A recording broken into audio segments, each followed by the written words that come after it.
እንግዲህ ከተጋባችሁ 15 ዓመታችሁ ምን ያህል ልጆች አፈራችሁ? 5 ልጆች። 5 ልጆች። ዋው በጣም ደስ ይላል። በጣም ማን ነው የሚባሉት? ረድኤት፣ ሀያል፣ ኬዚያና፣ ግሎሪ፣ አንጆኒዮ። ዋው ስማቸው በጣም ይገርም ነው። በጣም እንግዲህ በ15 ዓመት ጊዜ 5 ልጆች ብዙ እኮ ነው። ስንት ልጅ ነው የኖርሽው? የተባረከ ትዳር ነው ያስታውቃል። ልጆች በረከት ናቸው። በጣም ደስ ይላል። እንግዲህ ፎቶግራፋቸውም እያየነው ነው። በጣም ደስ ይላል። ትዳር እንዴት ነው? ትዳር በጣም ደስ ይላል። በጣም ትዳር በረከትም ጭምር ነው እና ያላገባ ወደ ትዳር እንዲገባ እመክራለሁ። ትዳር ደስ የሚል በረከት ነው። በትዳራችሁ በጣም የተደሳቻችሁበት ወቅት የትኛው ነው? ከሰርጋችን ቀን ጀምሮ እስከዚች ቀን ድረስ ደስተኞች ነን። ደስተኞች ናቸው። በጣም ደስተኞች ነን። ግን በጣም በቃ ፋንታስ በቃ ኤክሳይት ያደረጋችሁበት ቀን የሰርጉ ቀን።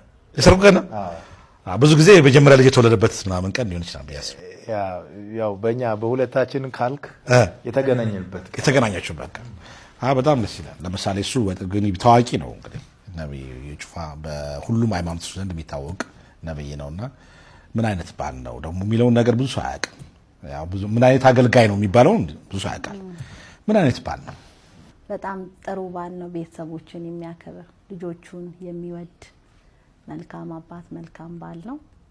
እንደ አባት ሆኖ እንደ ወንድም ሆኖ መንገድ እያሳየኝ ባለችው ሰዓት ልጆቹን ከነሱ ጋር ጊዜ ለማሳለፍ እየመጣው ነው። ከቢሮ ራሱ ሲመጣ ለሰዓት አንዳንዴ ቢሮ የሚቆይበት ሰዓት እንዳይተኙ ሳላያቸው ብሎ ከነሱ ጋር መጥቶ እንደዛ ደክሞት ከኔ በላይ እንደውም እሱ ጋር መጫወት ይፈልጋሉና ከነሱ ጋር እንደዛ ደክሞት መጥቶ ምንጣፍ ላይ እንዲየተንከባለለ በላዩ ላይ እንትን ሲሉ ይጫወታል። ከነሱ ጋር ጊዜ ያሳልፋልና ባለው ሰዓት ለነሱ እነሱን እንትን ለማለት ይላልና ናይስ።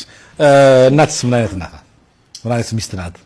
በእኔ አገልግሎት ላይ ትልቅ አሻራ ያሳረፈች ላስት ዊክ ማስተርስ ዲግሪን በመወስድበት ቀን ስለ ልጆቼና ስለ እሷ በደንብ አድርጌ ነው የገለጽኩት። ከዚህ በፊት በነበረውም አንዳንድ ቤተሰብ ፕሮግራም ላይ አነሳለሁኝና የሚታዩ እነዚህ ነገሮች ዝም ብሎ የመጡ አይደሉም እና ከኔ ጀርባ ትልቁ ኃይል አንደኛው እግዚአብሔር ነው፣ ሁለተኛው እሷ ናት እና ብዙ ነገር ነው የምትሸፍንልኝ። እኔ ካለኝ ኃላፊነት የተነሳ ልጆችን ብዙ አላያቸውም። ባለችኝ ቁርጭራጯ ሰዓት ላይ ነው ከልጆች ጋር ማሳልፈው። 5 ልጅ ማሳደግ ቀላል አይደል፣ ትልቅ ኃላፊነት ነው። እነሱን አጥቦ እነሱን አልብሶ እነሱን ትምህርት ቤት ሸኝቶ እነሱን ከህፃንነት ጀምሮ ሰው አድርጎ ማሳደግ እና በዚህ ላይ 100% የሷ ነው። እኔ ምናልባት እንደ አባት አስፈላጊ የሆነው ነገር ለልጆች ለቤት ላሟላ እችላለሁ። የሚያስፈልጉትን ነገሮችን አሟላለሁ እንጂ እነዚያ ነገሮችን ማኔጅ ማድረግ ልጆችን ማኔጅ ማድረግ ከዛ ተጨማሪ የቤተ ክርስቲያን ኃላፊነትም አለባት። ከኔ ያልተናነሰ